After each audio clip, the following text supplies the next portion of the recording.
¿Qué tal? Buenas noches. A una semana de que Santander se convierta en escenario del debate sobre las cooperativas de trabajo asociado, porque los días 28 y 29 vamos a tener un debate largo sobre qué futuro les espera a esta modalidad de trabajo, hemos querido adelantarnos a la cita y conseguir recabar el diagnóstico y cuáles son los retos y el futuro de esta modalidad. Para ello está con nosotros en nuestros estudios el secretario de ACEL y también consejero de COCETA, que es la confederación que a nivel estatal aglutina a todas estas cooperativas de trabajo asociado. Damos la bienvenida a Borja Barrete. Buenas noches. Hola, buenas noches, ¿qué tal? Bueno, he hecho una pequeña introducción de lo que nos va a ocupar esta próxima media hora, Borja, pero para aquellos que no están puestos en materia y que desconocen un poquitín a qué nos estamos refiriendo, ¿qué es una cooperativa de trabajo asociado? Bueno, una cooperativa de trabajo asociado es una forma diferente de hacer empresa. Yo creo que es una forma jurídica muy desconocida, porque la realidad es que en los estudios económicos, en las universidades, en los institutos, no se comenta o se pasa muy por encima. Por suerte en Cantabria tenemos una serie de iniciativas que sí que desarrollan un poquito este modelo, tanto en la universidad como en diferentes institutos de la región, y sobre todo lo que se centra es en la persona. O sea, la cooperativa es una forma de hacer empresa centrada y basada en la persona. La persona, el trabajador o la persona trabajadora, es dueña y partícipe de esa empresa. Con lo cual, al final, tenemos un modelo de gestión muy interesante, muy igualitario, muy democrático y que se centra sobre todo en los intereses de las personas trabajadoras, porque son los propios dueños. COCETA hemos dicho que es a nivel global, nacional, la que os engloba a todas, pero aquí en Cantabria lo más territorial, el representante, por eso te hemos llamado a ti, es ACEL. ¿Cuántas cooperativas formáis parte de ACEL? Vale, ACEL tiene una peculiaridad, que es que agrupa también a sociedades laborales, porque dentro del modelo de economía social tenemos las cooperativas por un lado y las sociedades laborales o empresas participadas por otro lado. Y somos un total de 75 entidades agrupadas dentro de ACEL, de las más de 600 que tiene la región ahora mismo. Esos días, jueves y viernes de la próxima semana, ejercéis de anfitriones. Cuéntanos un poquitín. Vamos a hablar en esos días de la hoja de ruta para los próximos 4 años, pero antes dinos el diagnóstico de cómo estamos a fecha 2023, teniendo en cuenta el periodo de gestión anterior. Pues yo creo que con muchísimo recorrido y muchísimo trabajo por hacer. La última legislatura, 2019-2023, ha sido una legislatura muy interesante, con muchísimo trabajo, donde se ha mejorado muchísimo la visibilidad de las cooperativas, ha cambiado la imagen además a nivel estatal, se está trabajando mucho también a nivel regional, pero todo eso le tenemos que dar una continuidad en el tiempo. El periodo de la COVID entre 2020 y 2021 trastocó un poco los planes, nos tuvimos que centrar mucho en la supervivencia de las cooperativas. Los cambios de gobierno, la inestabilidad política al final también afecta, porque para poder conseguir tus objetivos tiene que haber una interlocución con el gobierno siempre, y yo creo que tenemos un reto muy interesante por delante para los próximos 4 años, para consolidar y apuntalar todo lo que ya está hecho y seguir trabajando en todo lo que está pendiente, con lo cual la jornada de reflexión interna que vamos a hacer en los próximos días es capital para poder definir todos esos objetivos.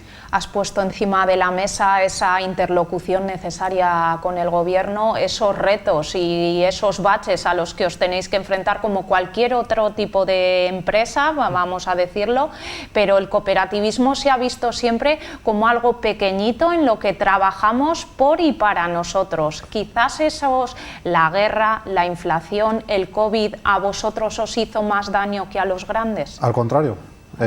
La forma jurídica de la cooperativa ha sido la que mejor ha soportado la crisis del COVID, la crisis de inflación y bueno, pues todo lo que llevamos viviendo en los últimos 24 o 30 meses. No nos olvidemos que el cooperativismo es un derecho constitucional. El artículo 129, creo que era, de la Constitución lo cita expresamente y dice que los poderes públicos tienen que promover el cooperativismo con una legislación adecuada, con lo cual la interlocución con el gobierno es obligatoria. Al final da igual el signo político que haya gobernando, porque esos poderes públicos lo tienen que fomentar. Lógicamente, todo el mundo conoce las sociedades limitadas, conoce al empresario individual, conoce las sociedades anónimas, su problemática, está más sensibilizada, pero mucho menos con el cooperativismo y con las sociedades laborales. Ha habido una reforma laboral recientemente pues, que ha generado muchísimos problemas en los distintos territorios, porque una de las particularidades que tienen las cooperativas de trabajo y las cooperativas en general es que es una competencia que está transferida también a las autonomías, con lo cual cada comunidad autónoma puede legislar en las cooperativas de su territorio, y las que pertenezcan a varios territorios se regirán por la normativa estatal. Y en materia legislativa, aquí en Cantabria somos una región pequeñita, ¿cuáles dirías que son los retos más acuciantes a los que nos enfrentamos? Pues yo creo que para los 4 próximos años sería obligatorio impulsar una mejora de la ley de cooperativas. No hablaría de una reforma integral de la ley de cooperativas, porque sí que es cierto que la ley es bastante nueva, tiene 10 años, se promulga en el año 2013, pero el panorama desde 2013 hasta hoy ha cambiado y mucho. De entrada ya tenemos una legislación laboral completamente nueva que prácticamente impone los contratos indefinidos, con lo cual la temporalidad queda muy residual y hay ciertos aspectos de la ley de cooperativas que contemplaban esa temporalidad o estaban enfocados a esa temporalidad que ya no tienen ningún sentido. Por ejemplo, sí que es cierto que en Cantabria nosotros nos adelantamos al resto de territorios permitiendo la figura de cooperativa con 2 socios, porque lo normal es habitual que haya 3, pero esa figura de cooperativa con 2 socios prohíbe la contratación indefinida.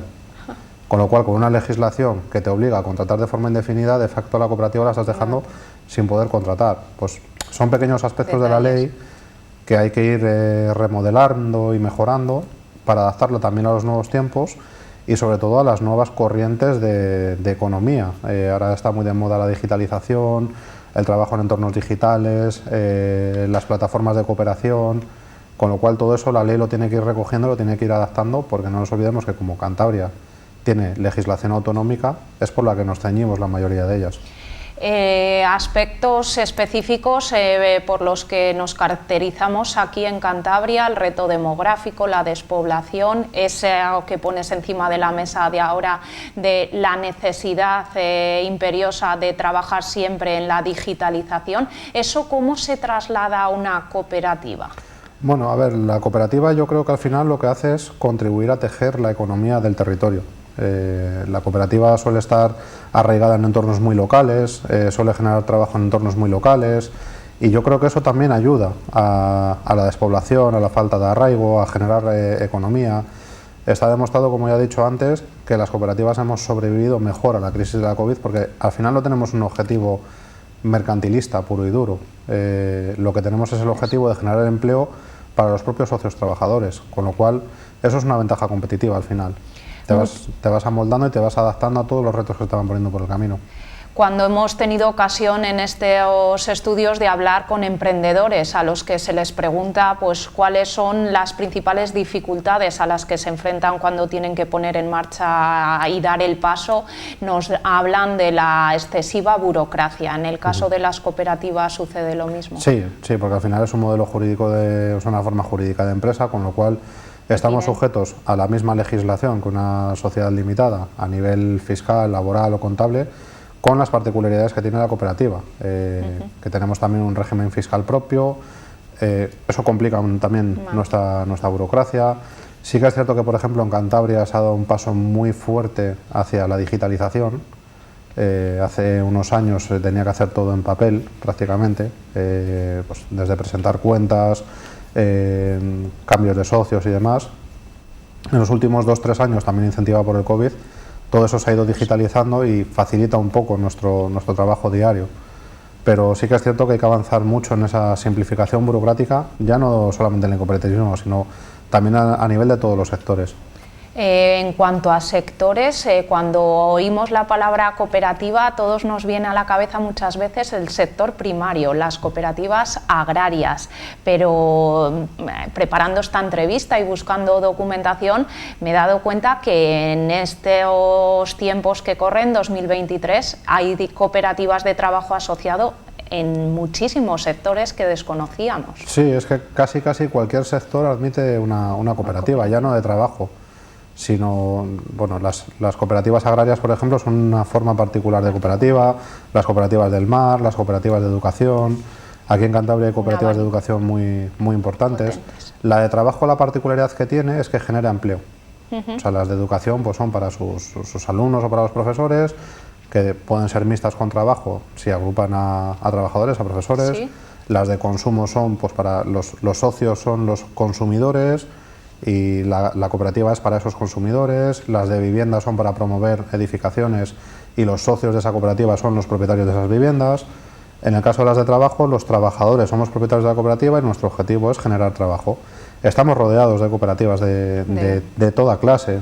Por ejemplo, el gran referente en España es Grupo Mondragón, que tiene muchísimas ramas de negocio. A todos nos suenan empresas como Fagor, como Caja Laboral, como Lagunaro. Y esos funcionan como cooperativas. Y funcionan todos como cooperativas. Son cooperativas que van integrándose dentro de cooperativas y al final forman parte de una macro cooperativa, y yo creo que es el gran estandarte nacional del cooperativismo y el modelo en el que nos tenemos que fijar todos. Uno de los lastres, ¿no?, que tenemos cada fin de mes es cuando llega esas cifras del desempleo. Alguien que nos esté escuchando ahora y que pueda estar pensando si dar o no el paso, ¿puede ser la fórmula no mágica? No vamos a decir que es la panacea, pero la fórmula para el desempleo, el tema de empezar montando una cooperativa. Tiene un pequeño inconveniente, que es que necesita socios. Yo aquí en Cantabria, pues el tema de asociarse con otras personas sí que es cierto que es una cosa en la que se está trabajando mucho, pero estamos ante un territorio pequeño, y un territorio pequeño que está basado mucho en el trabajo a nivel local, con lo cual la asociación es difícil. Es difícil, y no siempre en los proyectos tienes una persona o dos, como en el caso de las cooperativas, dispuestos a apoyarte en el proyecto. Pero yo, si hay 2 o 3 personas que quieran emprender con una idea de negocio, la fórmula de la cooperativa yo creo que es bastante interesante, sobre todo si se quieren basar en una gestión democrática. ¿Por qué? Porque no nos olvidemos que dentro de la cooperativa el voto de todos los socios cuenta por igual. O sea, es decir, si somos 1000 socios, tenemos 1000 votos y cada una de las personas ostentamos un voto. Una persona, un voto. Entonces, es uno de los puntos importantes que, claro, siempre hay que llegar a acuerdos en la gestión. Y yo creo que eso todavía hace más fuerte la empresa, porque al final la gestión diaria de la cooperativa se basa en esos acuerdos, en que todo está consensuado. A ver, lógicamente, pues en el día a día tú tienes unas pautas de gestión. En mi caso, por ejemplo, soy administrador de la empresa.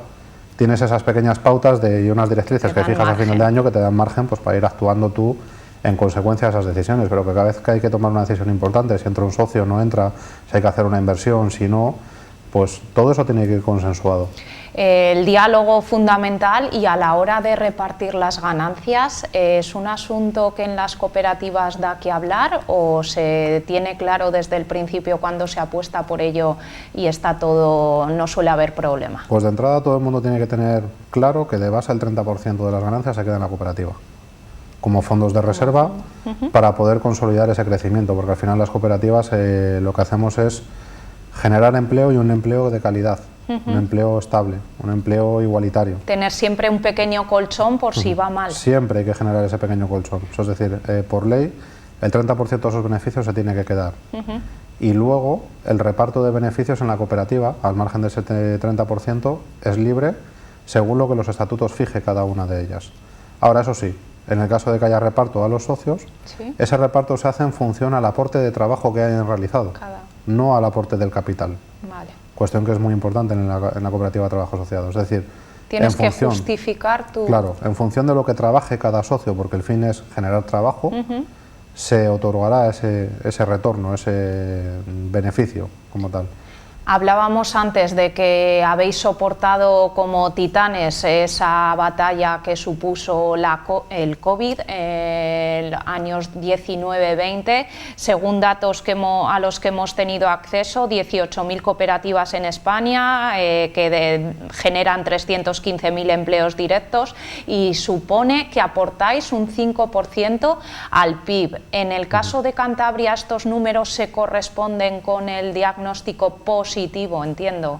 Sí, más o menos sí. Sí que es cierto que yo Cantabria pues veo que va un pasito por detrás por el desconocimiento del modelo.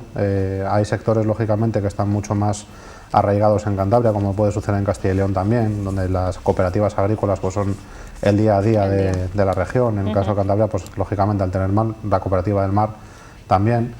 pero bajo mi punto de vista yo creo que es un modelo de empresa que es importante en la economía. Lo acabas de decir, 18.000 cooperativas que generan 315.000 empleos. Muchísimo. Estamos en un territorio en España donde el 95% de las empresas son pymes y muchísimas son empresarios individuales con una media de un empleo. Con 18.000 empresas tenemos 315.000 empleos. Ahora mismo la media de empleados en el sector no te la puedo calcular de memoria, pero yo creo que las cifras están claras. Es importante. Emprender en colectivo, antes lo hablábamos fuera de cámaras, puede ser una decisión a la que llegas por prueba-error, o puede ser una decisión personal. En tu caso, te voy a pedir que nos cuentes tu trayectoria personal. Formabas parte de una gran multinacional, una gran empresa, y decidiste apostar por esto. ¿Suele ser eso lo habitual? Bueno, al final yo creo que el caso personal de cada una de las personas que conformamos las cooperativas es distinto.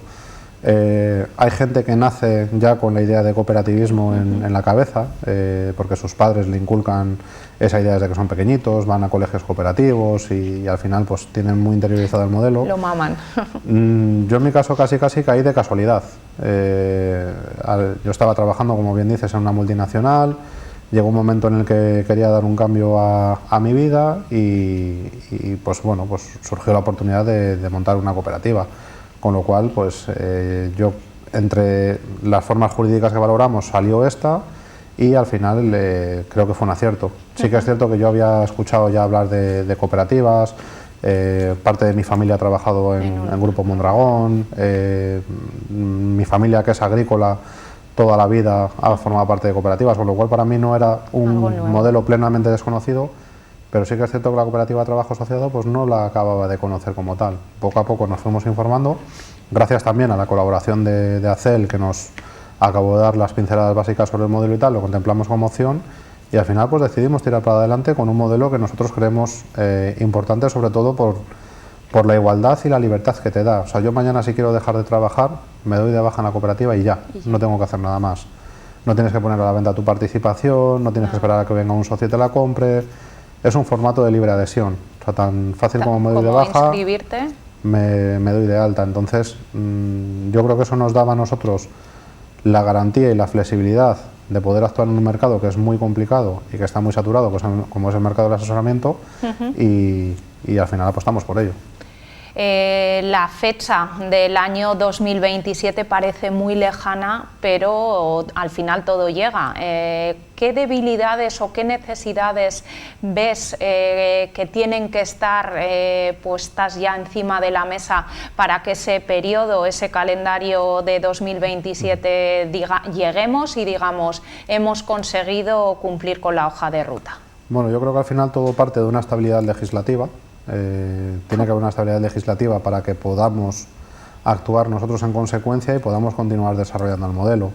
En estos últimos 4 años nos hemos enfrentado a muchísimos cambios, parte de ellos obligados por la situación de crisis sanitaria y luego parte también en base a lo que estaba demandando la sociedad, con lo cual para nosotros estos 4 años previos ha sido un reto de irte amoldando casi cada día lo que va sucediendo en el país. Entonces yo creo que este 2023-2027 debería ser algo más tranquilito a nivel legislativo, pero sobre todo pues tenemos que ir trabajando en todos esos matices que hay que hacer a las diferentes leyes. Hay más de 16 o 17 leyes que afectan directamente a todas las cooperativas, 15 de ellas autonómicas, la de régimen fiscal de las cooperativas, que está muy obsoleta, que es del año 90-91. Bueno, pues los retos son importantes, pero sobre todo no tenemos que perder de vista la perspectiva de los valores que identifican las cooperativas. Trabajando sobre esos valores y trabajando sobre las dificultades que se nos pongan en el camino, yo creo que podemos llegar a un 2027 plácido donde cumplamos con los objetivos, pero no nos olvidemos que llega muy rápido. 10 años en los que Coceta no se fijaba en Cantabria para celebrar este encuentro, por tanto, una oportunidad única para demostrar lo que Cantabria en este modelo tiene que aportar. Sí, a ver, hace como 2 o 3 años, a raíz de la crisis de la COVID, decidimos que yo creo que era muy interesante que los diferentes consejeros de las diferentes agrupaciones territoriales, fuéramos conociendo lo que están haciendo en otros territorios y vamos moviendo los consejos rectores que hacemos a lo largo del año a los diferentes territorios. Entonces, esto se lleva potenciando muchísimo desde el año 2021, cuando salimos ya de la crisis y nos dan un poquito más de margen para poder hacer eventos, y es una cuestión que enriquece mucho. O sea, yo hace 4 o 5 meses he estado viendo cómo trabajan las cooperativas en Menorca, en un evento centrado en el mar y en el entorno marino, con lo cual te vas quedando con ideas. Estuvimos hace un año en Galicia, donde nos enseñaron pues diferentes formas de cooperativismo, musical, de artesanía, etcétera. Todo eso en tu cabeza lo vas trasladando a problemática que tú tienes en tu territorio y puedes implantar cosas que están haciendo bien en otros territorios aquí. Antiguamente no era una cuestión que se llevara a cabo de forma habitual, creo que fue hacia 2012 la última vez que COCETA visitó Cantabria. Y yo creo que era una oportunidad esta reflexión estratégica, este desarrollo del plan 2023-2027, el traerlo aquí, el traerlo a Cantabria, aprovechando también que es el año jubilar, sí. Tenemos un evento de alta importancia en la región, y que los próximos 4 años se hable de cooperativismo y se hable del plan estratégico de Santander 2023-2027. Te quiero preguntar por 2 colectivos, antes hemos hablado de la situación del mercado de trabajo, que salen también a colación cada mes porque son los que más sufren. Los embistes del desempleo pueden ser las mujeres y la gente joven, nuestros jóvenes. En el tema, en el campo del cooperativismo, ¿cómo estamos en este ámbito? Pues en el campo del cooperativismo la mujer tiene una importancia muy alta. De hecho, hay mayoría de mujeres en las cooperativas. Y además, como estás en un entorno igualitario, normalmente pueden llegar a los puestos de dirección sin ningún tipo de problema. Por lo que comentaba antes, a la persona la votan. O sea, si yo estoy trabajando en la cooperativa y a mí todos mis compañeros me eligen para que yo sea el presidente de la cooperativa, no me queda otra que aceptar el cargo o marcharme de la cooperativa. O sea, es la opción. Es una votación, te han elegido, creen que la persona en la que tienen que depositar la confianza eres tú, y esto es como si votaran al delegado de la clase. O sea, tú eres el representante de todos ellos. ¿Qué años de vida suele tener como media una cooperativa? Las hay de todo tipo. Sí, las hay de todo tipo. Hay cooperativas que, pues lamentándolo mucho, les sucede lo que sucede al 80% de la empresa, que en los 5 primeros años de vida no sobreviven, y cooperativas que llevan años y años y años trabajando. O sea, solo hay que fijarse en el Grupo Mondragón, que es una corporación que tiene muchísimos años de historia. Yo creo que, pues bueno, pues, a similitud con el resto de empresas del entorno económico, pues hay de todo. Construir un mundo mejor es el fin de toda cooperativa.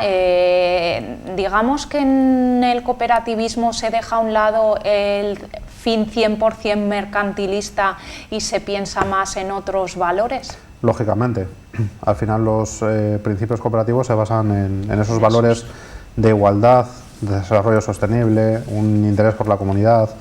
No nos olvidemos que la propia legislación te obliga a que un porcentaje de tus beneficios se queden dentro de la cooperativa para seguir generando riqueza. Que nosotros nos obligamos a trabajar en democracia, en un entorno igualitario, donde una persona que desarrolla un puesto de trabajo exactamente igual que otra tiene que ser remunerada de la misma forma. Yo creo que al final esos valores fortalecen el modelo de empresa. Para finalizar, para todos aquellos que nos están viendo y que les pica el gusanillo o que están, como te pasó a ti un día, pues desmotivados de su papel, de ser un número en una gran empresa, ¿cuáles dirías que son los principales atractivos que puede ofrecer el cooperativismo y que supongo que esos días 28 y 29 de septiembre van a aparecer en el lema de cada uno de los discursos o testimonios personales que se puedan escuchar en Santander? Bueno, pues yo creo que al final toda persona que tenga una idea, que sean 2 o 3 personas, en el caso de Cantabria con 2, se permite hacer una cooperativa y quieran trabajar en un entorno agradable, igualitario, democrático, basado en valores, donde el mercantilismo no sea el fin último, sino que el fin último sea el desarrollo personal, porque también las cooperativas están obligadas a formar a sus trabajadores. Claro, si a mí me votan, yo no tengo formación en finanzas para dirigir la cooperativa, me tengo que formar. Entonces, todas esas cooperativas desarrollan el territorio de una forma sostenible, una forma democrática, de una forma igualitaria, y yo creo que toda persona que tenga una idea y esté también alineada con esos principios, esos valores, debería de pensar en este modelo de cooperativismo. Bueno, Borja, pues ha sido un placer tenerte en estos estudios, que nos pongas pues un poquito de luz y los números, que al final son los que no mienten y los que hablan de una forma de trabajo y de un ente diferente, pero que puede trabajar a la par que cualquier otra gran empresa. Muchísimas gracias. El placer ha sido mío. Bueno, y a todos ustedes, hasta aquí ha llegado el Cantabria de cerca de esta noche. Nos vemos la próxima semana con nuestra compañera Laura Caramelo.